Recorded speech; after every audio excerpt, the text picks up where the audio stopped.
Daar vat hy nou, ons is hier so saam met Grainwest, net hier buite Potch, en ek staan hier met Damian, hy is die man wat verantwoordelik is om hierdie seegrade en natuurlik die superste voer vir Grainwest. En ek nooi uit om 'n Vrydag op Meerkat te gaan klik en seker te maak jy mis nie uit op hierdie geleentheid nie. Hierdie diere is bitter goeie kondisie ten spyte van 'n baie natte seisoen. As jy nou enigiets weet van 'n bees en modder, hy eet nie graag nie. Damian sal vir jou kan sê. Damian, hoe gaan dit? Goed met jou man. Nee, baie goed, dankie. Sê vir my, moeilike tyd gewees die laaste 2 weke om hierdie diere gevoer te kry en pet te hou. Wat voer julle en wat maak jy dit om seker te maak hierdie seegrade super deurtrek? En kyk, Tinus, was 'n bietjie moeilike tyd gewees. Ek bid vir die reën, ons het hom gekry in oorvloed. Maar ons is nie daaroor klaar nie.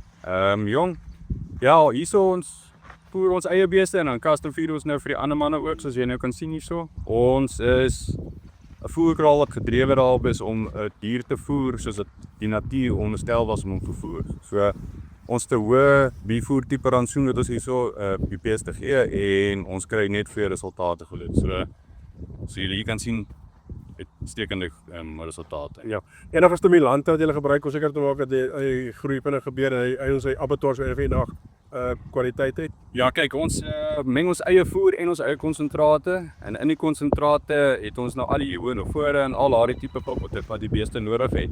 En saam met dit gee ons die beeste nou nog hulle implantate, hormoonimplantate in die koor.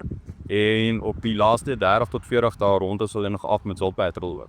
Jy kan dit so lekker binne kraal, ek kan daai ekstra bietjie liefde te gee. Juist, net. Nee. Okay, ek nooi uit Meerkat Online Auctions. Ons het vir jou almal se nommers hier onder neer. Al die details, al die ding. Maak seker jy mis hierdie geleentheid nie. Dit is 'n lekker tyd van die jaar en ja, dit lyk of dinge lekker vir ons draai hierso in die noorde van die land. Tot later.